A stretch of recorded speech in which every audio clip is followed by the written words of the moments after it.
there we are.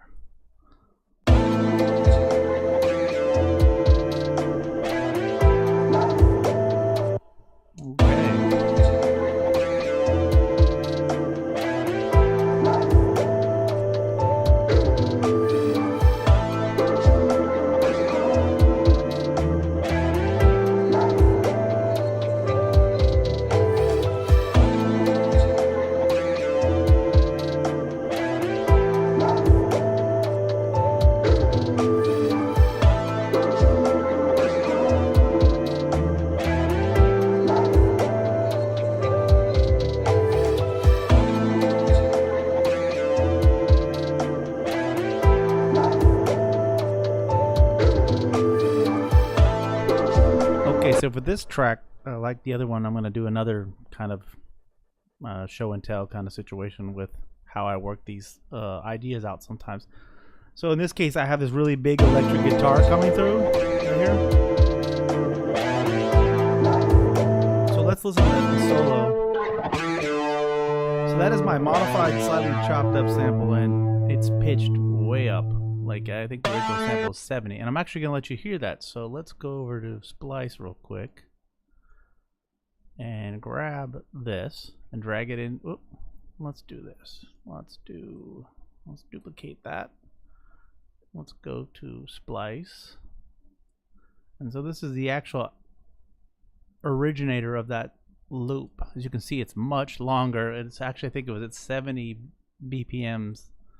Yeah, 70. I think the key is still the same, but when you mess around with it, you pitch it up or down, you sometimes have to adjust this. You just sometimes have to use this little key gauge here in Splice and kind of pitch it up or down. Anyways, so here's my guitar faded out because that's how I want it,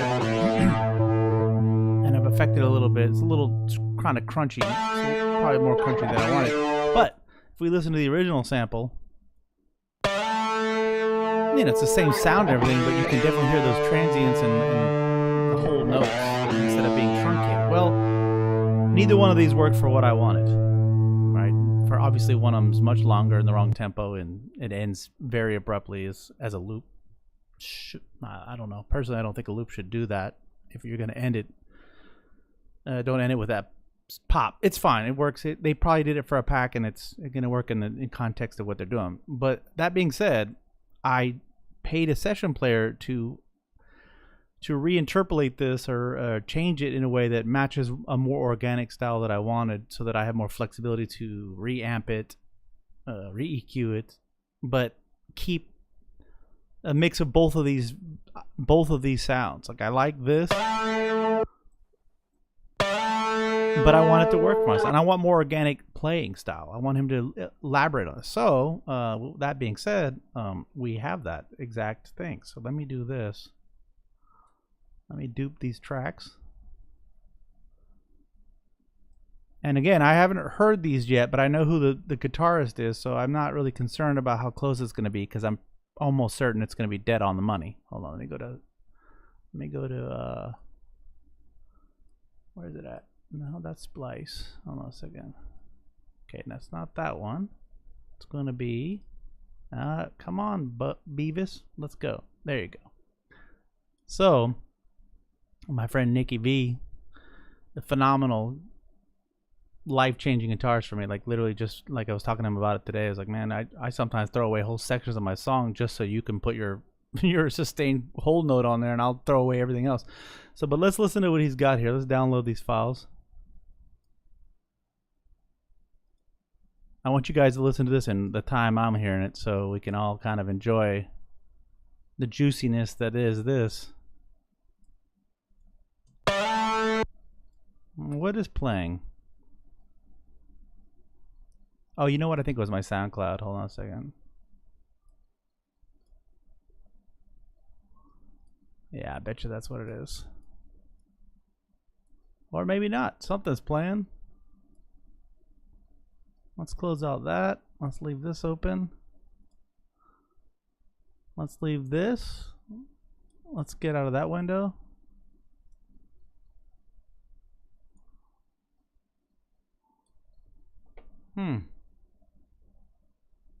Well, something's playing and I can't figure it out. Hold on a second. Maybe it's in the Finder window.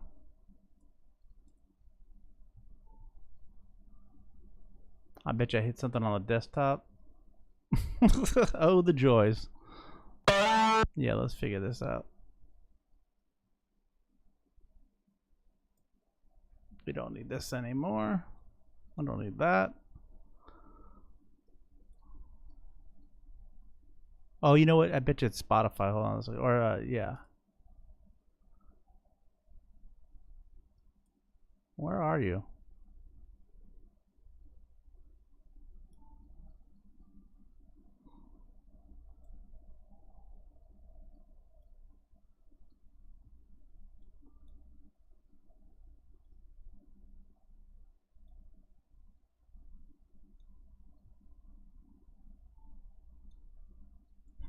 Wild stuff today.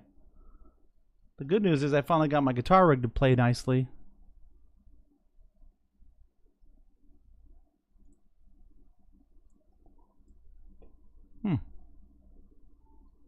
I don't have any other apps open.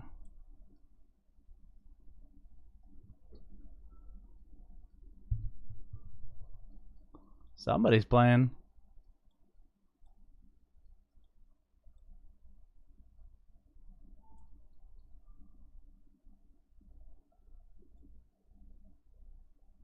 It's not that.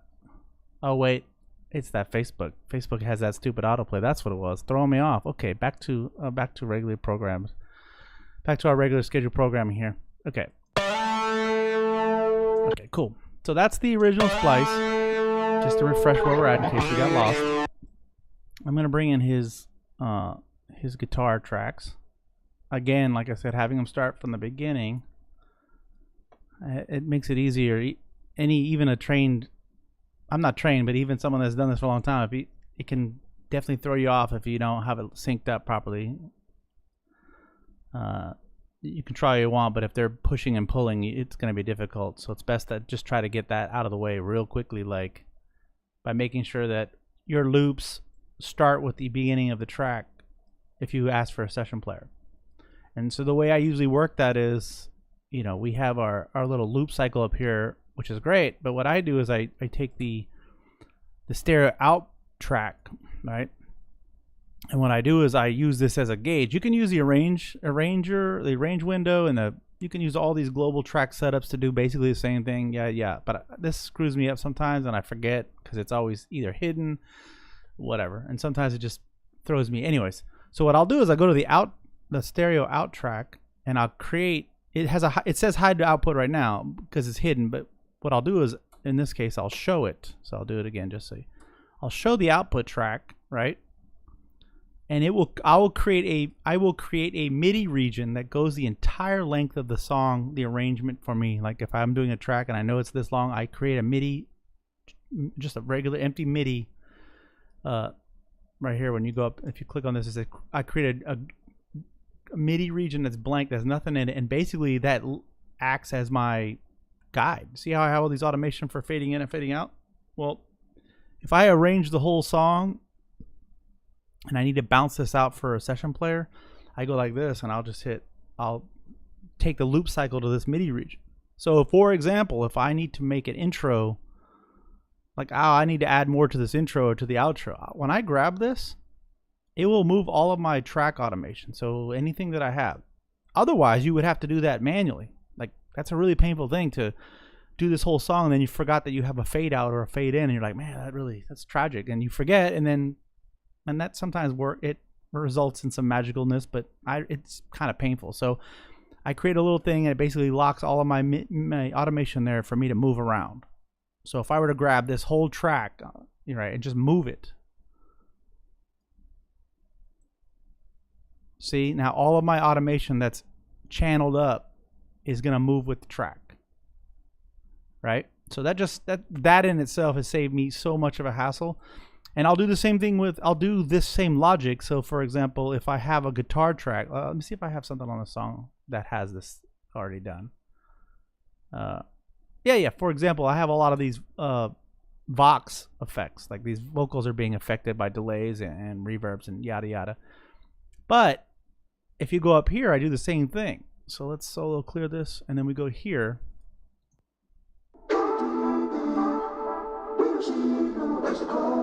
Right? I have these MIDI regions tied to the bus on top of all the vocals. So we have, this is our bus send that's collecting all of these. If I expand this, you'll see that these are all of the audio chops that I've made, right? Well, I could easily probably do some of these automations across this channel or this channel or this channel, but sometimes I want to blend all these vocal chops together so that chop A, chop B, or chop C is all getting the same delay or the same reverb, but I want to affect it. I just group them en masse and do the automation on the bus track or the aux track.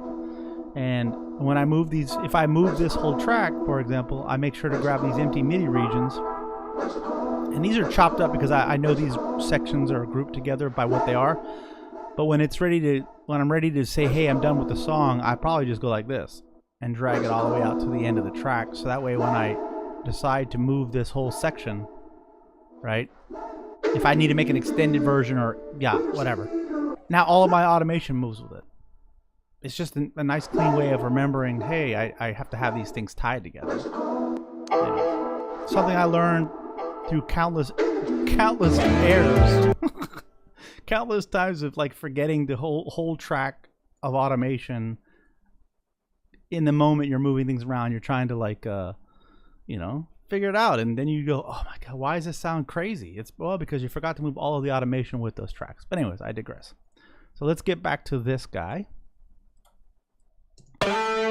So we're going to go back and refresh ourselves. That's the chopped, adjusted, pitched track. Original sample. Really not much difference, but you can tell it's truncated. So let's go like this and hear Nicky's version of it. And before I even hear this, I know it's going to be like amazing. I just know it is. He's a true consummate professional and it's just kind of an all-around like badass guitarist. He's on Fiverr, Nicky V. Yeah, and see how it's a slightly different thing. It's a slightly different tone, but there's a lot more to play with there. And more importantly, it fits the rest of my track. Like if we solo that like that and then hear the whole track together. Let's mute these things so we don't hear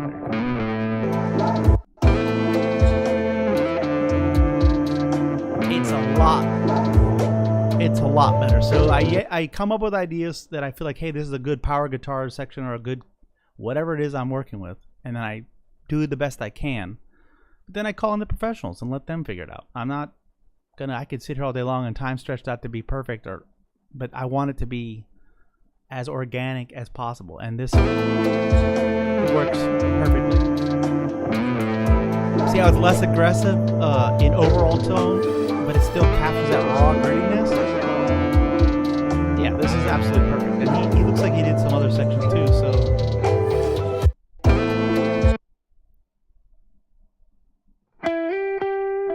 yeah, and he even added. I think he even added. Let's see. He even added, and I thank God I got my guitar rigged finally.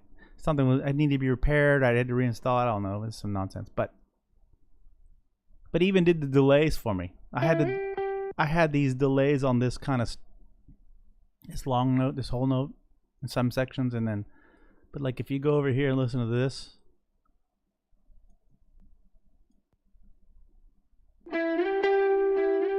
I had a bus send to a delay and so he took that and I sent it to him and I said, you don't have to do the delay. I literally spelled it out. You don't have to do the delay.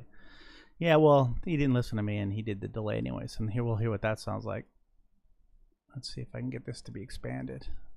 Oh, yeah, there it is. Let's hide the guitar rig real quick. So here's the delay.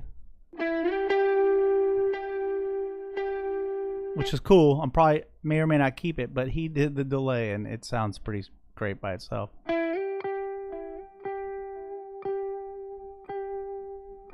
I mean, I don't know if it gets any better when your session player does the delays for you, so you don't even have to bother with an effect. The less plugins, the better for that kind of stuff, and he just nailed it. And it looks like he did a couple extra fills. I've been working on it for a long time, and I don't fill in every detail for him. I just give him the nuts and bolts I want captured, and sometimes he just does a little. He vibes out to it, and I love it because those little vibes could make or break for me a section where I'm just like, man, that's absolutely beautiful. Like, can we just? And that's what I was saying earlier. I'll delete a whole section just to accommodate this little fill. Let's go over here and listen to this real quick. I think that's where. No, it's over here. Yeah, right there. That's right.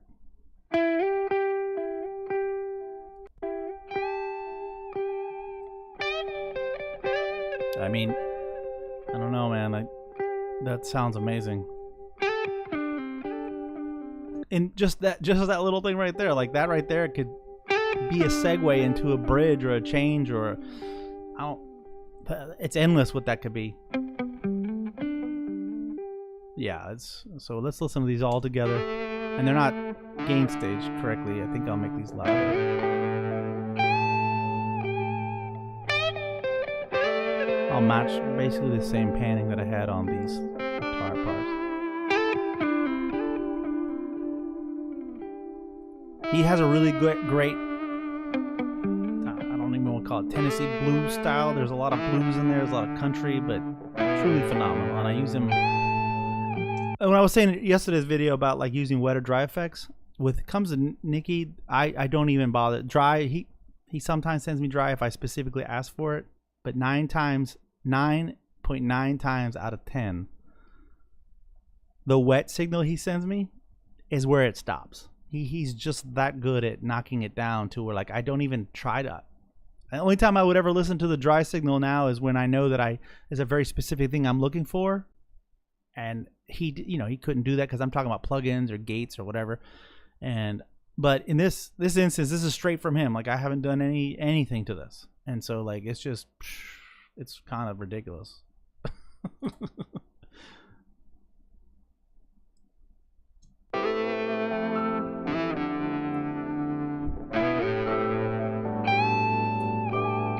Probably gonna have to do a little bit of leveling out all these sounds again because they weren't.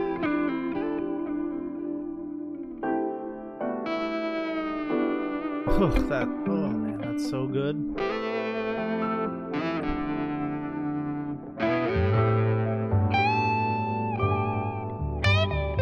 Well, we're at that. Let's go ahead and separate these guys into. Actually, we're gonna do what we talked about yesterday. I'm gonna go ahead and mute all this. Well, I don't need that actually. And I don't need this one. Yeah. Go ahead and separate these out. Oh, maybe I gotta put them up. And then I'm going to put these in their own summing track. And call this new guitar. And then what I'll do is I'll just shut this one down and hide it for now. And then I'll go back and pick apart some things I may end up actually keeping these little ones I created because why not? Like if I want to affect it, I've already have it. It's already affected. If I want to change something that's a little bit different without having to do all these other plugins and I can just go ahead and use that little chop, that sample, or those delays that I had crafted. But I like to get it to a point where, hey, this is the vibe I'm feeling. So I'm going to go ahead and mute those. I'm going to hide that. And then we're just going to go this way. Let's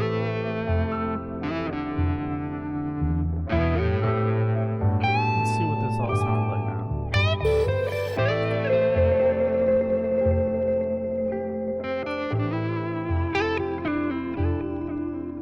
I mean, that just sounds like, honestly, that could be like the soundtrack to like a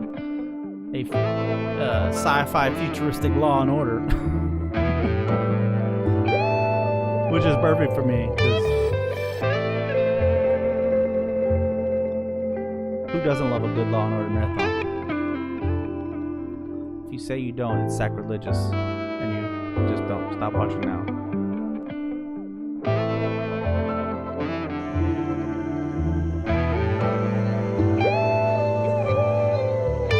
So now I'm probably gonna end up muting some of this because I want to try some of that guitar stuff.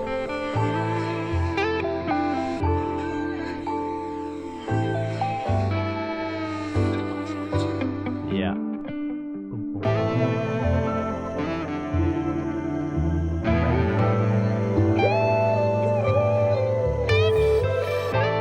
Like, for me to have to yeah, we didn't want that. For me to have gone and try to figure out all these chops, or all of a sudden stop and try to learn how to play guitar, I don't need to do that. I'm not trying to be a new guitar player. Well, it might be fun to learn eventually. It's not on my priority list. But for me to have to just imagine these kind of things, I don't have to. I can have them do it. I mean, that's that simple. And it's no shame in it, because that's how this entire industry is built, that someone else is doing the work for you and you get to take credit. I mean, I know Michael Jackson's a hero, but I promise you, like, he didn't sit around and go, hey, all these congos, that should be like that. I'm sure he had an idea, but, like, I promise you, he didn't. Yeah, I promise you that he didn't do all that work by himself. In fact, I know he didn't do it all work by himself. And I use a lot of splice samples for ideas, but I rarely ever, if ever, use them as in their final form. It's usually pitched down, pitched up, chopped up as a starting point for a lot of this. As you saw this right now, like, I literally just said, that's a cool sound. How do we change that? So let's back this up and listen to this. And it looks like he played some variation in it. Bar 8 to 10. So that's what I wanted. I can't play the guitar, and I don't want to, if I haven't made that clear.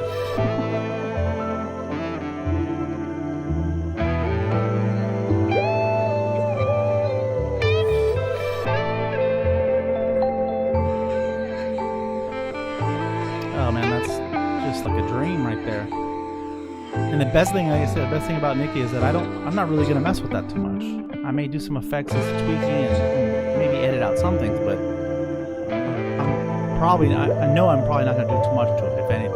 Let's see what else we got here.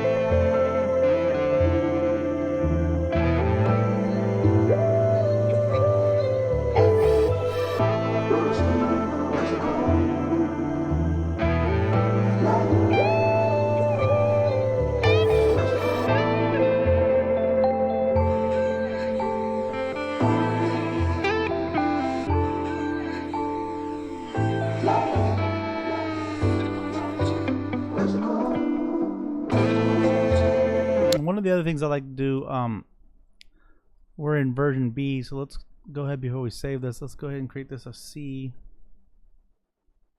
Add guitar. And let's not save what we had opened to start with. That way we know we have very clear divisions between one version and another. So anyways, so what I was going to say, one of the things I like to do next is to, if I love where this is going and I want to make sure it's permanent, so that if some future self wants to have these stems without having to worry about instruments, I mean, because I can replicate any plugin, like effect plugin. There's 1,000 delays, 1,000 whatever, but when it comes to like the sound of the keyboard or the piano or the originating instrument, I've had problems where I've opened up a piano that I bought a year ago and they've updated and it won't work with current. Anybody who knows native instruments knows that. So anyway, so what I'll do is, if I like this, I will start erasing, or not erasing, but I'll start squashing things in place so that they're now like they're just audio forms. Now I can do a lot more without having to worry about moving MIDI notes around. So what I'll do is flatten everything. Well, prepare it to get squished. I'll do this, and then what I'll do is I'll render all these. I think this is the only one at this point, but I think I'm going to render this down. So let's see. Yeah, I'm going to do that now. Bounce in place. Obviously misspelling the Rodis, but I was thinking like I don't know, like goddess kind of thing. It's kind of just, I don't know, being stupid. But so I'm gonna render this. I'm gonna not check bypass because I want whatever plugins. There's no plugins on it, but if I know I'm not gonna change anything, I want to leave the effects printed on that stem so that it's there. I can always go back to that vibe. So if I open up a really old song, the vibe is there. I don't have to go back and try to recreate it. And while that can have good results too, this just prints it in place forever. So I don't ever have to worry about, oh, that Rhodes plugin that I no longer want to pay for. And then you can just do whatever you need to do. Usually include the audio tail. Sometimes that's a hit or miss process for Logic. Sometimes the audio tail will be as long as the track, and I still haven't figured out why. And if anybody knows, just let me know. And then I just, if I have any automation, I don't usually do that if I know that it's not part of a fade in or a fade out or a specific sound. Like you saw that guitar earlier where I faded out. If I were not having that replayed, I would have just bounced that fade in place because I wanted it to do that. In this case, I'm just gonna leave the original track there because I want to go back and access those MIDI notes in case I need. Oh, there's a cool section here. I don't want to have to go back and do all those MIDI notes that I spent the previous versions of my songs doing. So I'm gonna bounce this down. Okay, perfect. And then I'm gonna mute that, and then I'm going to turn it off. And if you go over here to your track header components, you can configure it. I like to put the on off. Some of these ones come by default, but I like to keep the on off because it's better than a mute, because with a mute you can accidentally unmute it. But this way it's off. Like it's literally everything is off. It's just another safe way for me to say, hey, I'm not trying to turn it on by accident. So I turn it off. I'm gonna hide it. And there you go. And so now we have our bounced and placed. Besides, it's pretty to look at the waveforms.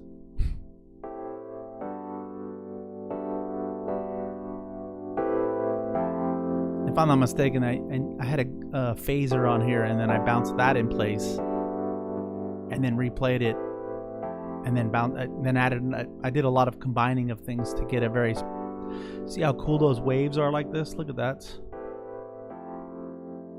I mean, that's almost perfect as far as this being wavy is concerned. So let's hear that with.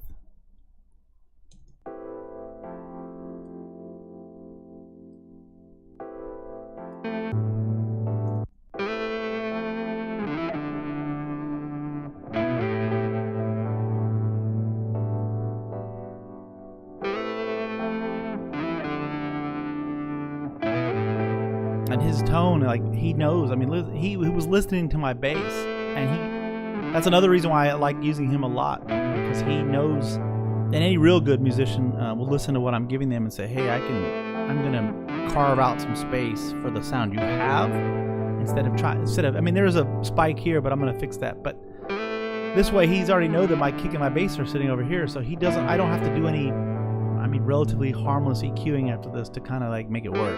Like if we listen to the kick, and then if we go over here to, I'm actually gonna not side chains. I'm actually going to, I'm gonna pick up the drum spree, which if you remember yesterday is basically like the kick and the bass together. So now this area right here, hold on a second.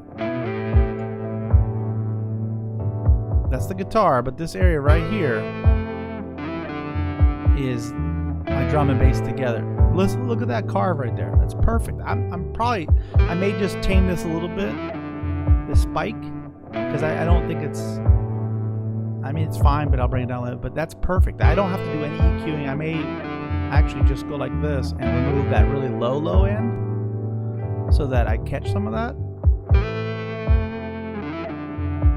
And do a relatively sharp enough slope where I can capture that, capture that little gritty area right there.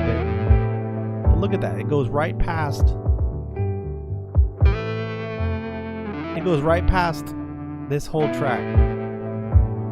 I mean, I don't know if it gets any better than that. I'll watch. Buddy.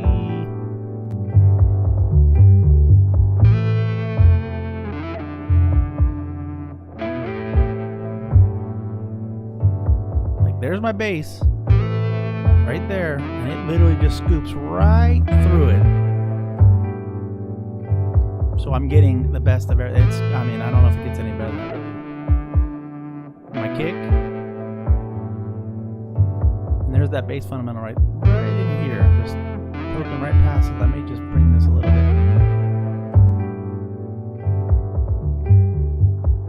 And, you know, I don't know if you guys know the fat filter, they'll warn you if there's like a lot of collision. There's the guitar right there. And there's the bass right over here at 96-ish.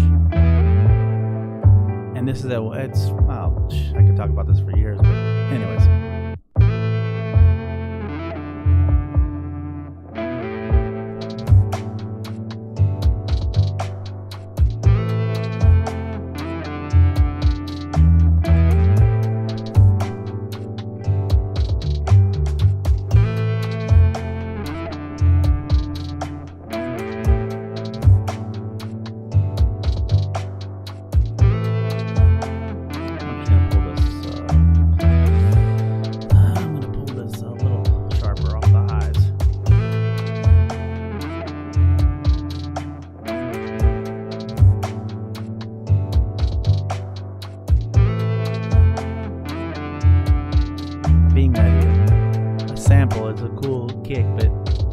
One I wanted, but I'm sure I could go recreate my own, but I just don't have the time and don't care. I don't have the care to. Somebody spent a lot of money and time making these for me, so we'll just go with that.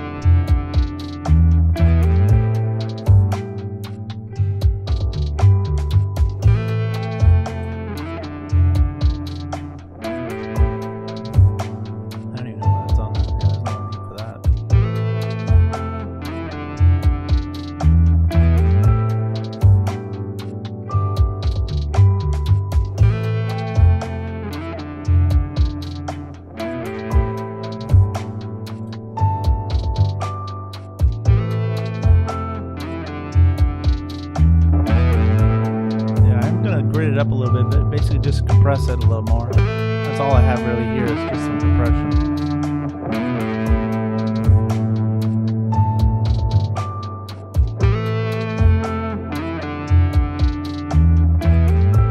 And well, there's a little bit of cabinet over here too, I think. No, I have turned it.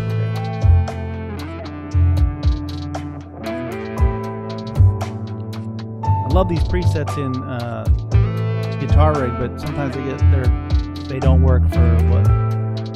Sometimes they're way too much. I get what they're doing, and it's wonderful to start from there, but like sometimes it's just like, no, that's insane. Sometimes unruly where you can't even manage it. Well, I can't manage it. Yeah, that's a little bit much. I'm just gonna get rid of that business altogether.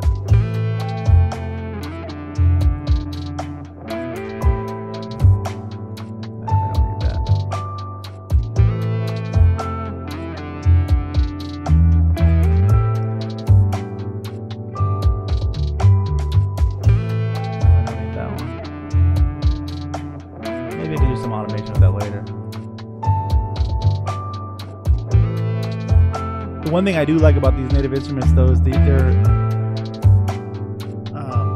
VC76 and the VC2A are actually really good. And I just like the way they're very simple to look at. I get they have all these really crazy cool emulations of old stuff, but sometimes they're a little bit complicated. These are pretty straightforward, and I like that they work with my other favorite plugin manufacturer, SoftTube. I think that's probably why these are. I'm sure they have these plugins at SoftTube that are by themselves, but I mean, when you buy native instruments, they just throw everything in there, so like that's fine. But anyways, okay,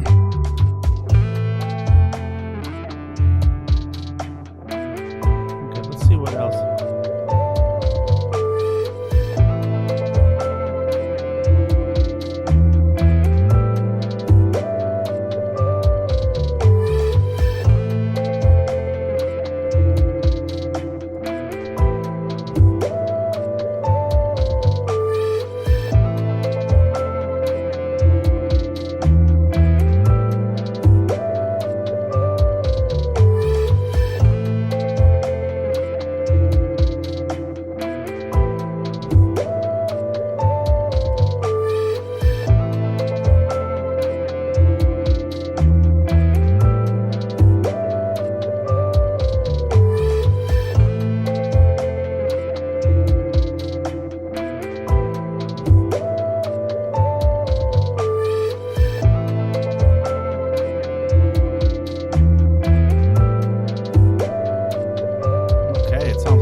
know.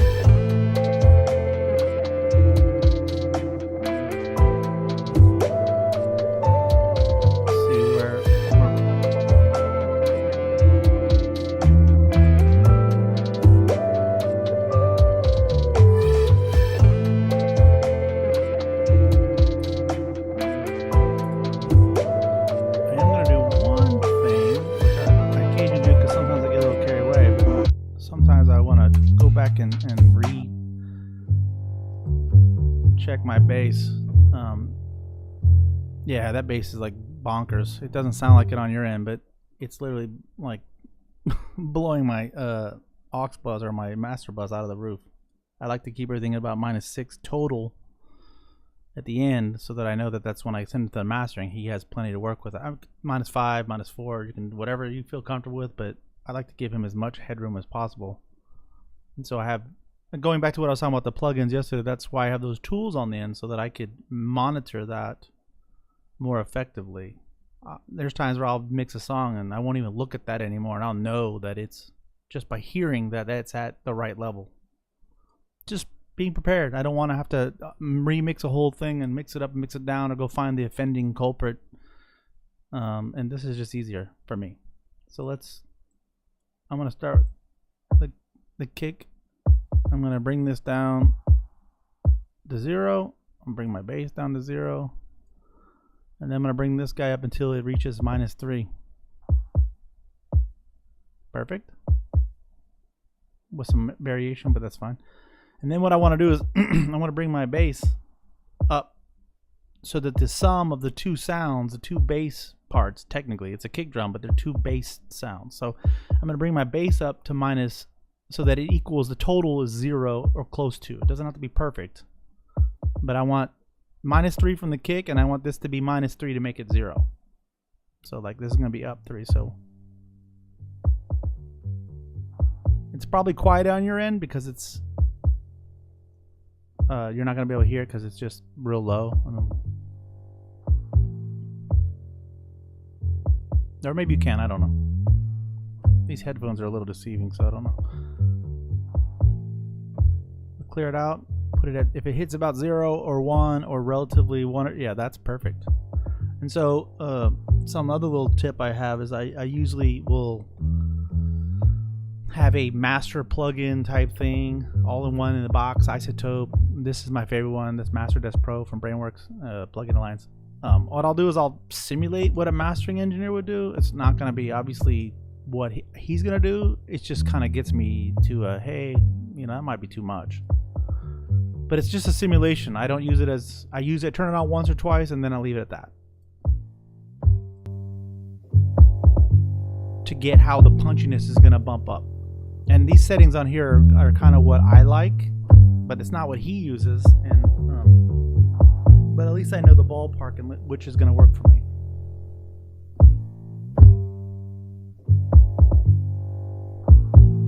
And then that's where I have a limiter below that, or that's on that. I don't have one here, but I usually have this in reverse. But so that's what it's going to sound like when a mastering engineer gets it louder and more punchy and whatever the other stuff he's going to do to it, right?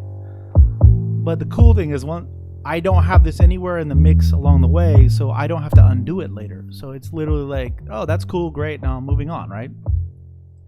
And you know, back to -13, you know, say in this case 9. So now we're good. So now I know what I'm working with, and then I can start adding other elements in here, and then kind of using these summed buses. Oh, this one doesn't have a. This one needs to have a group. Oops.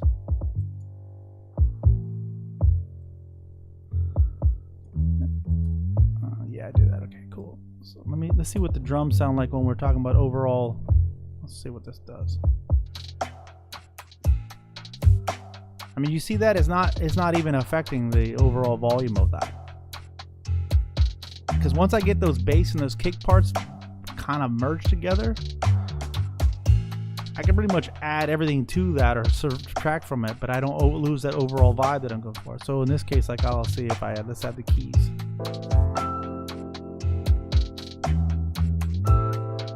Yeah, that's negligible. One more. I mean, we're not even. We're still at 9 under on the master right here.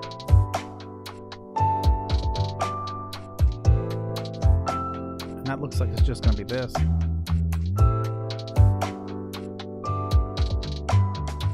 So again, let's listen to that with the... Oh, wow, that just jumped up.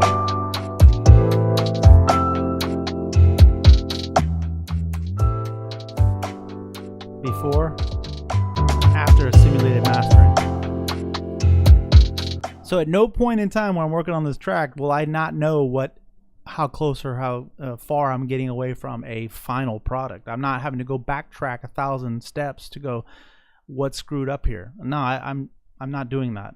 I would rather just get through the track and know that I have it right before I even get to that. Because I've seen a lot of people work on tracks where, and myself included, where we have to undo a bunch of compression or undo a bunch of levels or change a whole bunch of things because we didn't account for that. When I'll give you a good example, we didn't account for plugins variations, and we didn't transients being real sharp.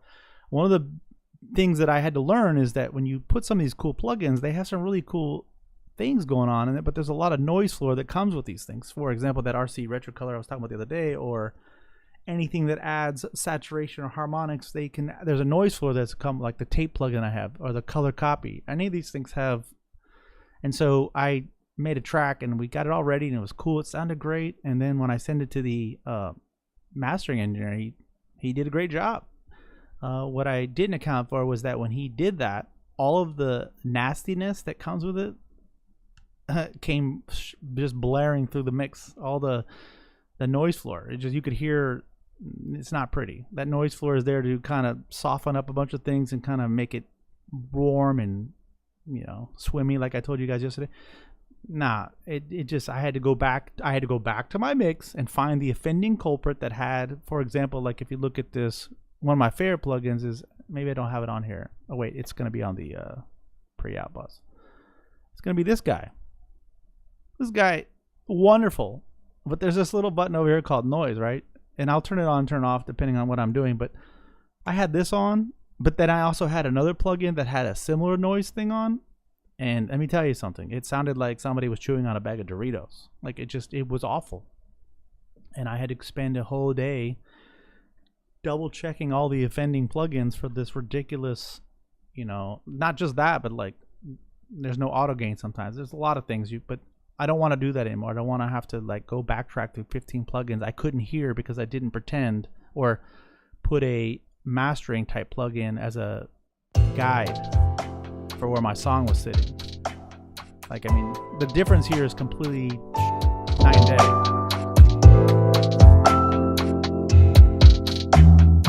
That's what it's going to sound like when this goes to the mastering engine. It might be a little different because I found on Hot Tonic Mastering, my friend James, he runs it through outboard hardware, so like it's going to have its own noise and saturation that it comes with it. So that's another bonus to having somebody else do that, because I'm going to get something a lot more than a lot better than I anticipated. So yeah, so if you have something like this, or just some kind of limiter or compressor or whatever, multipressor, just kind of put it on there to get a gauge of what you like. That way, when you're all said and done, you can turn this off and say, hey. And the other benefit to this is that, say, for example, you have this mastering plugin perfectly the way you want it, but you want to hit another set of ears, or you want it to be done differently. Bounce out the whole song with nothing on it, and then bounce out your version with this plugin on it, and then send them two stems, two printed stems, where one is the way you would know plugin with all the headroom you can possibly have, and then one with the way you like it, and say, hey, I like this, but can you change it for this? And anybody that's, James especially, anybody that's a true professional like that they might even appreciate that, because they know where your limit is or what you want, and take this to that. I mean, for me, it's worked out perfectly fine. I don't think there's been a song I put out where I've been, maybe not lately, but in the past, maybe in the very beginning, but like not in the last couple of years have I said, oh, that's completely nonsense. No, I want him to do his job, and I don't want to lose the vibe of my song or my track. I don't want it to send to him and him come back with some radically different thing. Like, I was thinking this. I'm like, no, I don't want you to do that. I want you to prepare this for streaming and put it out there. But I don't want you to swap out and, hey, I'm thinking this should, no, I don't want any of that. So this is a really nice way for me to just, hey, this is what I want. And it's worked out great. Anyways, let's turn off that. Oh, there's one other plugin I like too, and I didn't have this on the last track because I think I took it off for some reason, but it's this tonal balance control. And why I like this is, for someone that's new to this music world, relatively new, I like a song, but I didn't know what frequencies or the explainers or the terminology. And so what this thing does, and I think this is free, I'm not really sure anymore, but I use this as another tool to kind of see where a song sits. So when I don't think there's one on this one, but yeah, there might be one on this one. I have it turned off. So you can import songs that you like here, and it will tell you where the song is sitting in the frequency. So for example, let's go to one of my favorite, Eric Hilton. So when I look at, this is his frequency range right here. Oh my God, this Logic thing's kill me. It's like a bug when it's streaming that all of a sudden a patch of gray will show up. Anyways, so when I play this, it'll show where my song sits, which is the white lines, and the blue lines are where the song is being targeted at. So this is his low end, and this is his low mid, high, and I can, without even blinking, I've done that. That's why I don't think I had this on the other track, because I don't use it as much anymore. Once you figure out the way you want it to be, look, you see that it immediately lined up. The only thing that's different is I don't like the highs. I like his highs, but I don't like them on my track. But listen, that's almost dead in the middle, with some exceptions. And it's a nice gauge, and I could literally, if I wanted to dial this in precisely, I could. It's not going to be a challenge anymore. But this shows me where my bass sits. It's perfect. And I used to check this religiously with different artists, and let's go down to Jungle, like one of their. I love their music. Oh well, I like their new music. They're great, but look how far off my bass sits from theirs. That's what it is. Or another person. Let's go to Karambin. So look how narrow their targets are.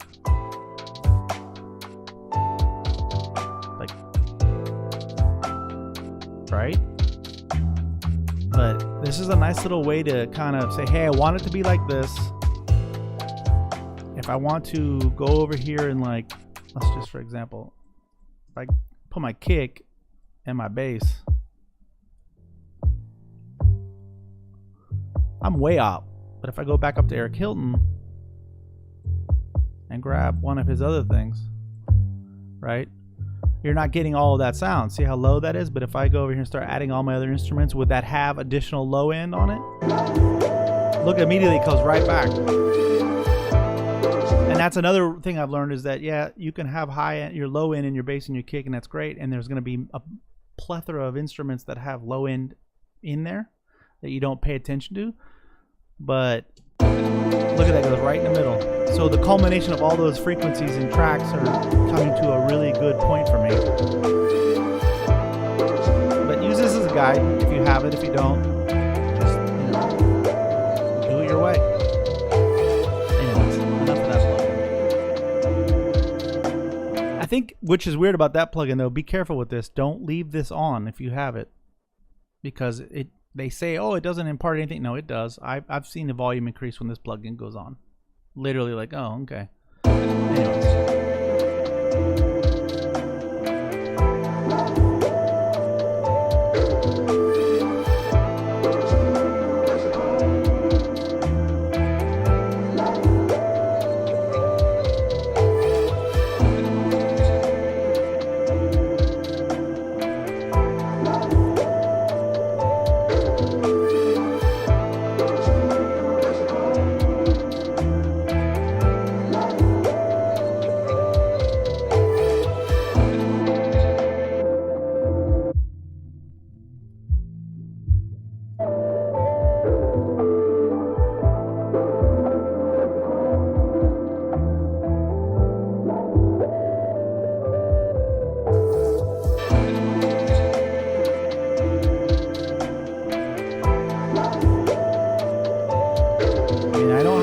to tracks on the song.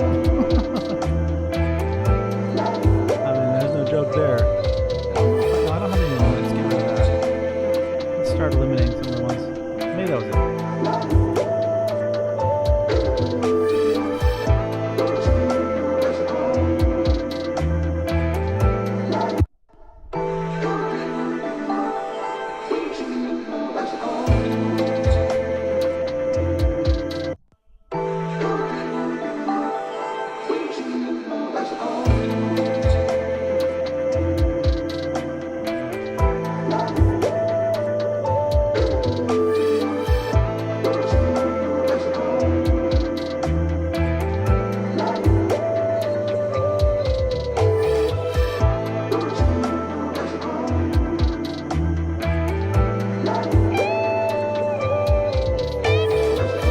Listen to all of his guitar parts unadulterated.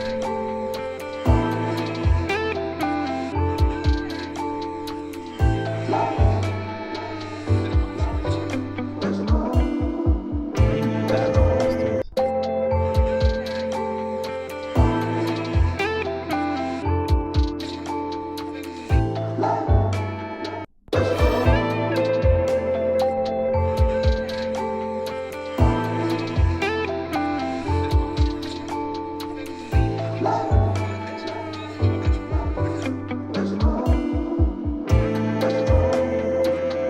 Listen to that little sauce right here.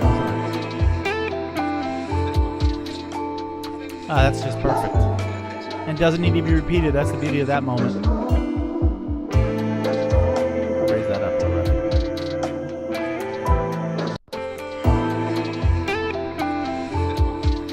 Maybe a little delay.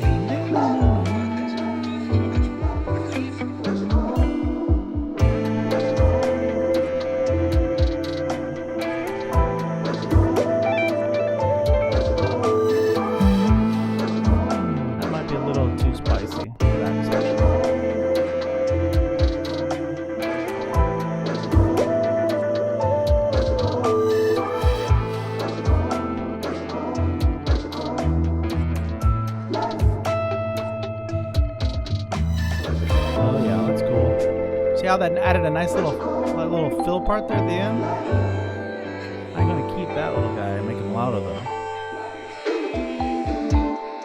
I would have not thought about that. That's literally like Nikki did that. I'm not even.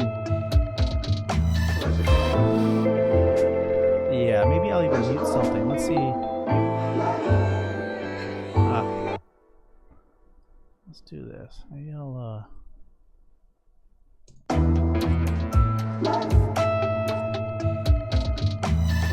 separate these guys out.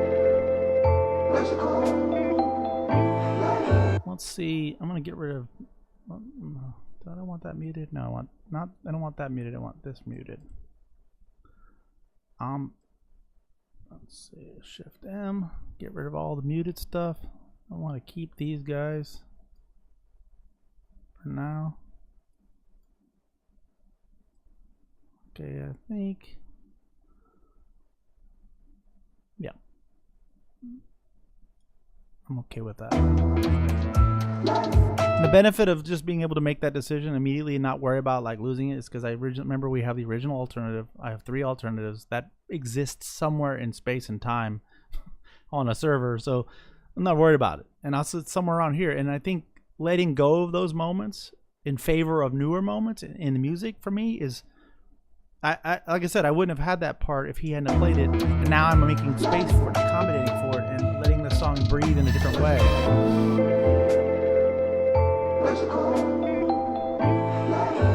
Yeah, that's the cool thing here is what I didn't tell. I mean, I don't have to tell him that, but he knows. But I have a tempo shift here. I have a tempo shift. It's going from 116 to 58, and immediately it's like, you know, I didn't tell him that, hey, watch out for the shift. He just played it intuitively, like he knew he can tell the tempo shift. And I do this all the time because I feel like if I have to explain all that, then what's the point of hiring a professional? But he played it well. Listen to this with the little time shift.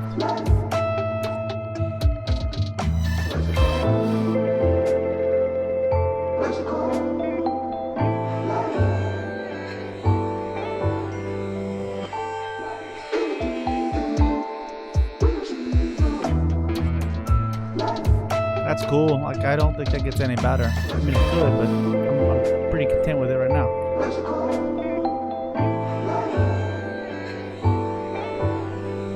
Two favorite things about Logic is that tempo. I mean, you can do a tempo shift anything, but it's that tempo shift, but it's also the vary speed. We're getting that into a different track. I don't have that now. It's turned on, but if you look up here, it says 58. It's originally, I think, we're at 116. And there's many ways to do the same thing. I could have done it. And I could have changed the signature. I could have changed the tempo. I could have changed a bunch of things. But for me, it was just easier to go, hey, I want this to be half.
Yeah, that's shout out to Nikki B for that slice of magic.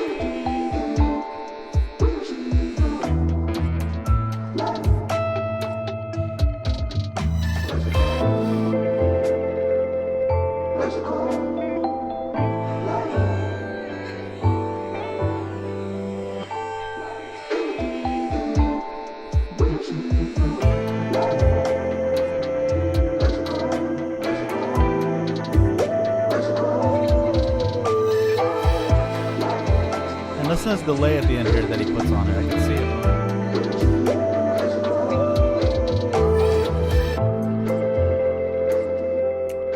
I don't have this louder though.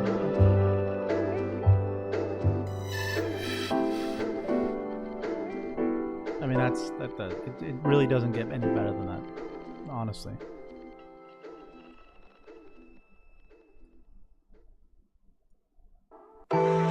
Let's hear it from the beginning.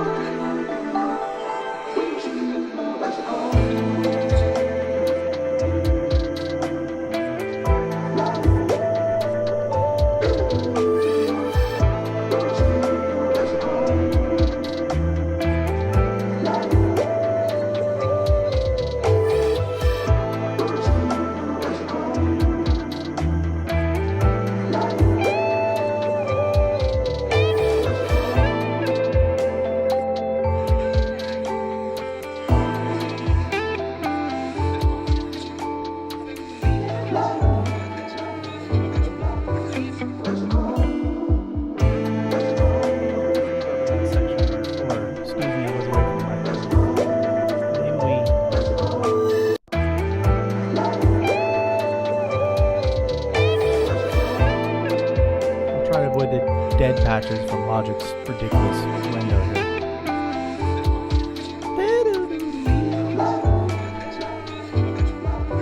I mean, just even looking at chopping this sample, like look where this is at.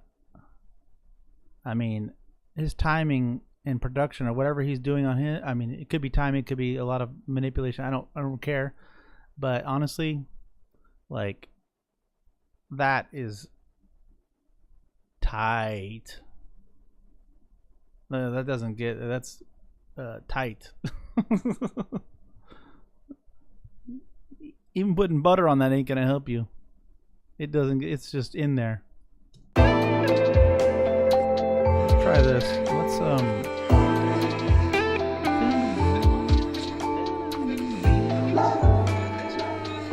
dupe this track.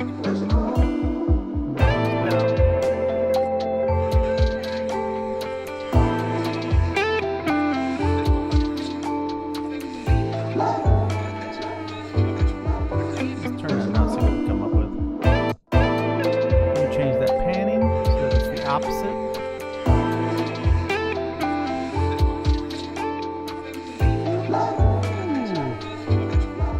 splice.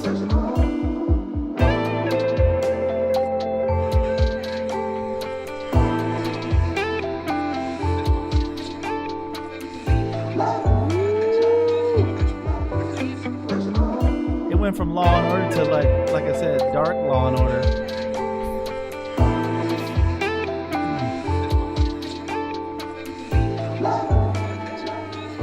And it works well with that other fill. Like if you listen to that, like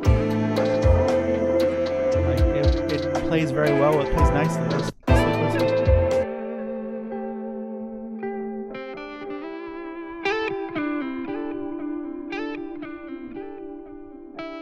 Right there.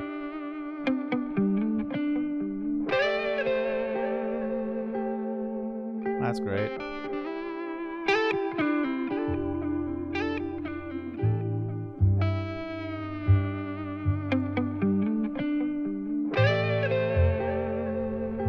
I mean, oof. And quite frankly, I could probably just listen to this entire thing on a loop for a really long time and never be able to truly pick up all of the little nuances in any of this. Or hyper focus on one thing for a really long time and then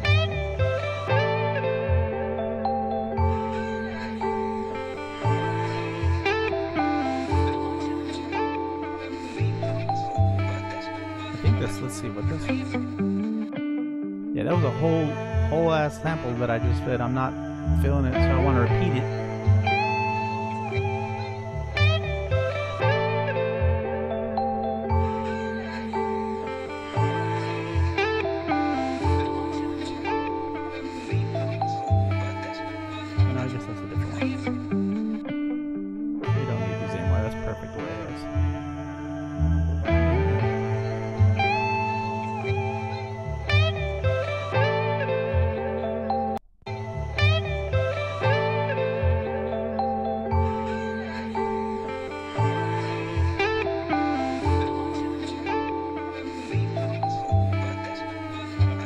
This other effects section.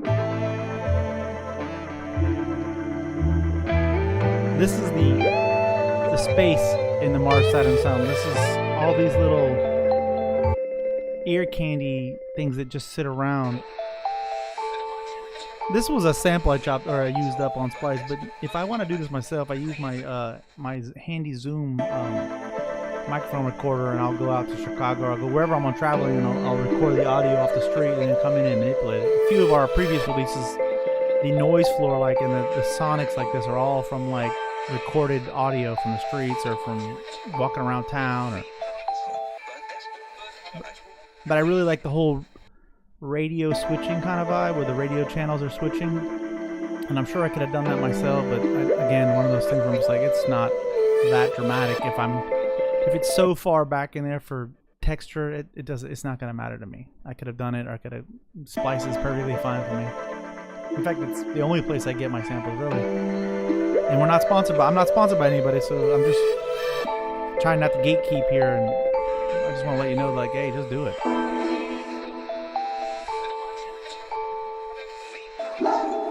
Even those samples are from Splice, but what I did with this on this vocal is I pitched one down and I pitched the other side up to give it a really kind of nice layer of sonics. So it's the same sample chopped and also like pitched up down. So that's the down. And here's the up. And not just pitched up and down, but corrected pitched. Like it's for A minor. So I think I forgot what the original sample was. I closed my splicer, I'd open back up again. But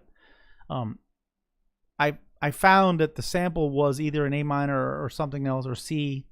And when you pitch it up or down, it's not just easy to say, hey, I need to make it A minor. You have to figure out which way that's going and how it works sonically. And I don't have a science for it. I'm not a scientist about it, but the way I hear it, I just play it until it could be 3 semitones, it could be one, it could be anything, and it even if it's not accurate, it has to be scientifically melodined to perfection. No, I I don't want it that way. I want it to be, even if it's out of tune, if it works for the vibe, then I'm not going to worry about it.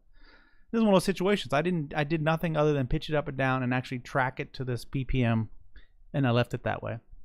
And it just adds this really like background, like I don't know, just ethereal feeling of like space travel. This whole project is about kind of what I would want to listen to if I was flying through space. And my partner Chris, who's not here, he's working, but I want it to feel like we're traveling through space. I want this to feel like uncomfortable and, you know, not be perfect. And that's why I love working on this stuff, because it isn't perfect. And the funny thing about that is when I make imperfections like this and I try to send it to a musician who's trying to make it, you know, that way, like, oh, well, I'm sorry, but you went from this chord to that chord, and I'm sorry, that's sonically not working. I'm like, well, it sounds great, and you didn't have a problem with it until you tried to play to it and you couldn't figure it out. That's not my problem. I've worked with a lot of musicians, and I can promise you there are some that are like, they don't ever come to me with that. They just solve it, and it works. it just absolutely works, and it's kind of beautiful at the same time. We're like some of these chops may not be lined up properly in the right key. I mean, they're in the right chord, but they may not be. They're just off, and I think that's the beauty of it. I don't want it to be perfect. I'm going to keep stressing that point every day. And it goes back to what I was saying yesterday about how, like, sometimes a song I'll write will be in literally I'll use one chord, and everything will be in A minor, and then every relative major to that, and vice versa, or whatever other keys I can figure out, because I'm not trained. I don't know any of this. I just want to make music, and I just wing it. And if it sounds good to me, then it doesn't really matter how we got here. And hopefully you agree with me.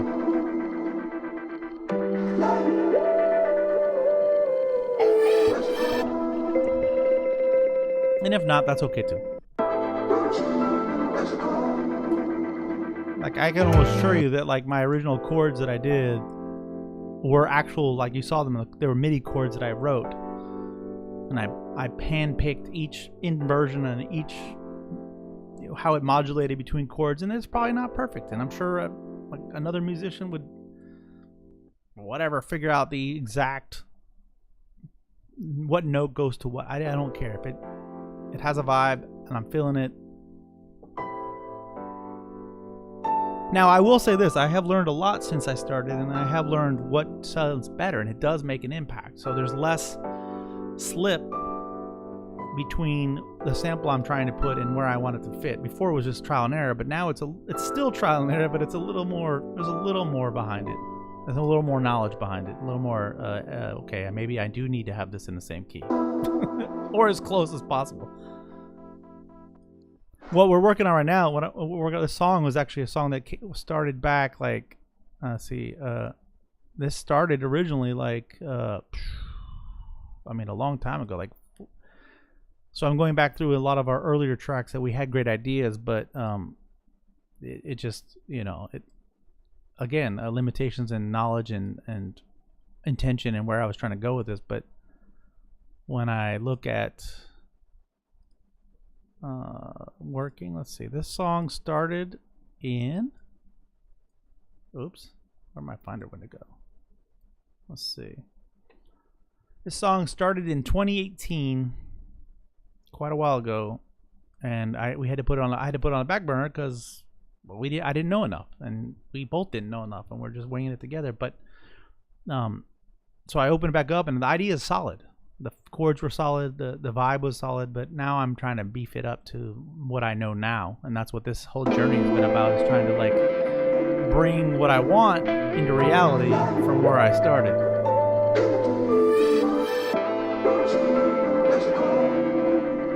The only thing that's a lot of these effects were from the beginning. I think the chords were there from the beginning. That little, the bells, that was all original to the original track, and some of these stuff were too, but what was added since then is the bass. And a lot of half of the drums were redone. And the vocals were never there in the beginning.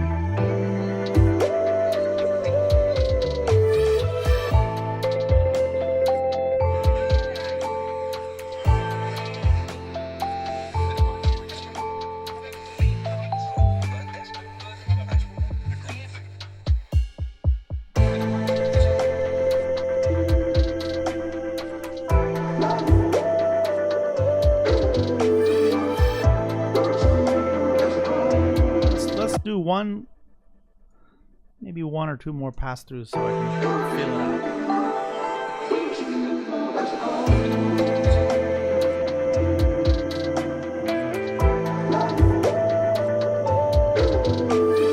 I'm probably not going to go through this online with a whole, like a real quick mix pass-through, which is basically where I play the song and I just go and I just go through it. I might do a little bit to show you where I go with that, but I'm not gonna. There's a lot of levels I still want to fix, and I need to take off the headphones because I don't generally mix with headphones in because it, you know, I don't use headphones, but I can only do it now because of the way the audio setup is for streaming. But so as soon as I get done with this mix, I'm literally gonna take off the headphones and do a cursory balance of the all real quickly, and then start finalizing sections. But anyways, let's listen. So what I'll do is I'll put on the limiter and it's set to 0, and this is basically doing almost nothing except for maybe shortening it out, shortening the you know, limiting at the end by -0.5, just to kind of give me that before 0 in case I need to, you know, so I can have some room if it goes too far. But watch. So I just look for the peaks and see, okay, what's the offender, like right there. Like I know something when this gets mastered, this is gonna go way over the top. And so what I'll do is I'll listen to this and then say, okay, cool, maybe I need to fix something. That reminds me that I need to pull a snare down a little bit because it's louder than I think it is, or a kick that's louder than I think it is, or an instrument is hitting another instrument simultaneously. So I'll go through and play this song and just watch this. Listen and try to determine where this all sits.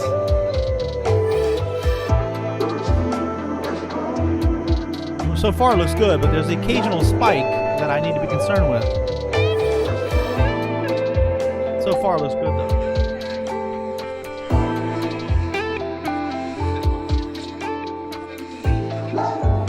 Now these aren't hard and fast rules. You can do whatever you want, but I find that sometimes a random snare will be 2 dBs louder in a place, and it just knocks out the whole overall levels. But look, we're at -7, so if I literally was done today, that would be fine. But if I wanted to go like this and make this 1 dB up higher, I can make those small adjustments right here instead of doing it to the go find in the track. And I don't want to do that. I want to be able to just control it all at one endpoint. So we're at -7. So if I said,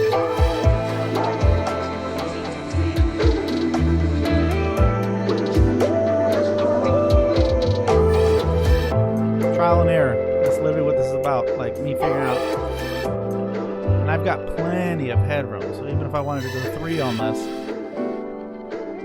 So also from my experience, if I have to start going above 3, again, there might be 1,000 ways to do this, and no one told me how to do this, but if I start hitting above 3 or 4, so if I were to go to 5 here, if I'm starting to go beyond my sense of reasonable, this tells me that I can actually then go to all the other tracks and literally grab a section, you know, or grab individual sections that I may want to bring out more. I can just bring that up and it will basically make this adjustment here null. I can make this back to 0, and if I bring everything up together, which is what this is doing, but I can then go to the actual tracks and, you know, do that there. And this is just how okay, maybe this song is a little quieter than it needs to be. Overall. See, we're right there, those are fine. Those little, but that right there where that wee wah comes in, that's where I know I might have a problem later. So for example, I know I get sidetracked on this, so bear with me. It's a fly by the seat of my pants moment. So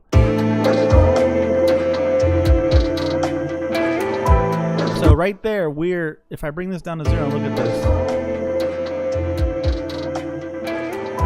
So that's the wee wah. So let's go to the wee wah. Let me do this. Let me turn the wee wah way down. Off.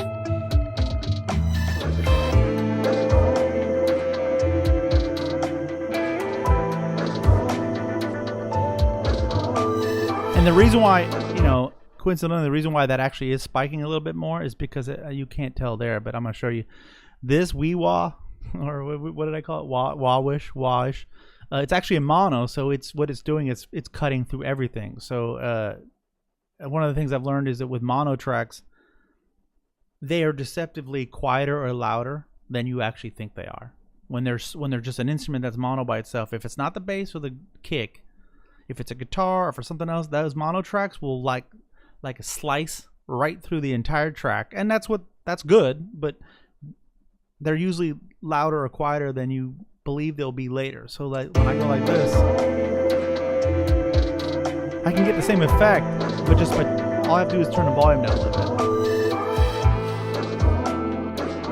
Do you notice there's no more spiking now?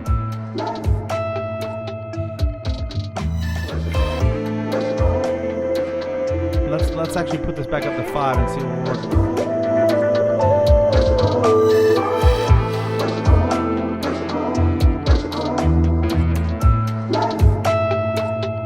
I'll probably turn the guitars down too, because I think one of them's in monos too.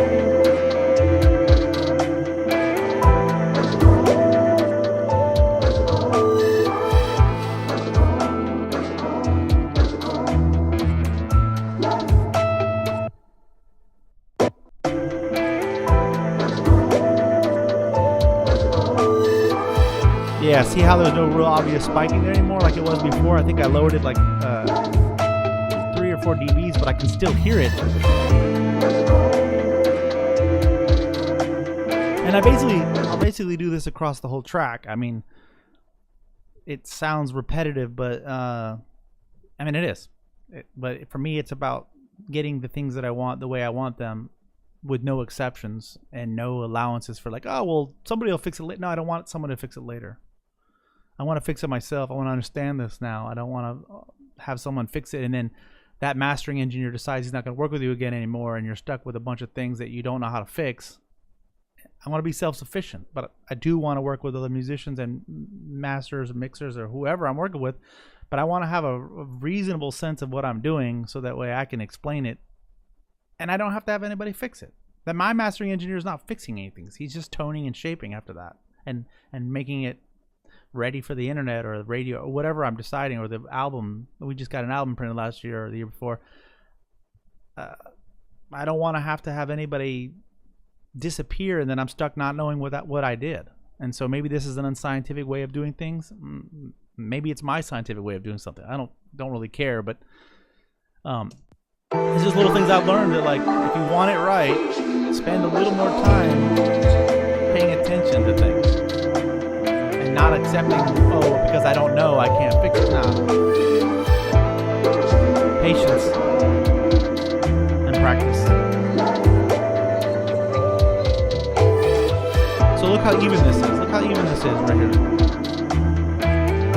Even enough to know that my peaks are pretty much in the same ballpark. So if I go like this and bring this back to 0, go back to my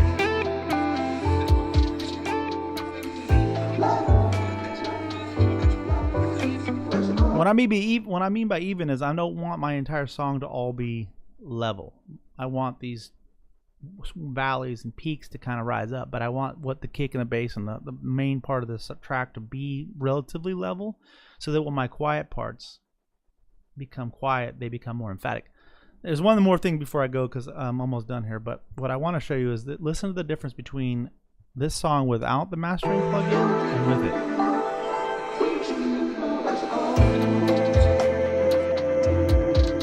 Let's see, we're at -7 now. So just by moving, this is real quick, but we're at -7 now, average, like over here, just by moving that one thing down that didn't need to be that loud. But only why I knew that was because of this limiter. I could see where that was peaking at. But now I'm really close to, well, I'm telling you guys that for this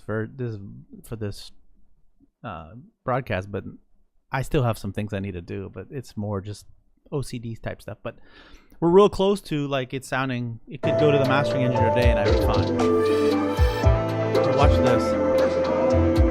I may have to turn that down.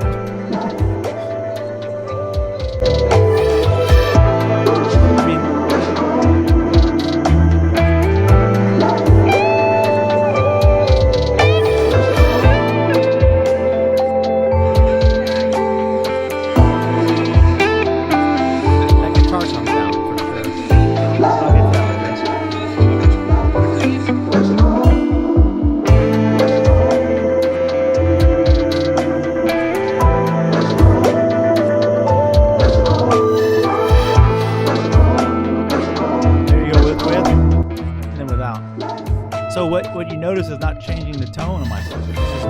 louder and kind of, you know, healing and adjusting certain areas, but the tone of my track is not changing. And that's what I want it to be when I send it to him. I don't want him to change anything about my song. I just want him to polish it.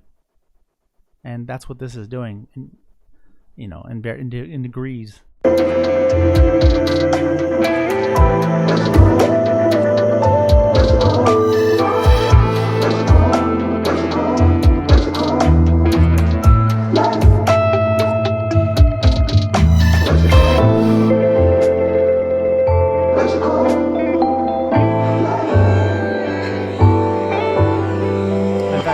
Just for the sake of this, I'm going to go ahead and move a copy of this the Pro Q3 after the mastering. I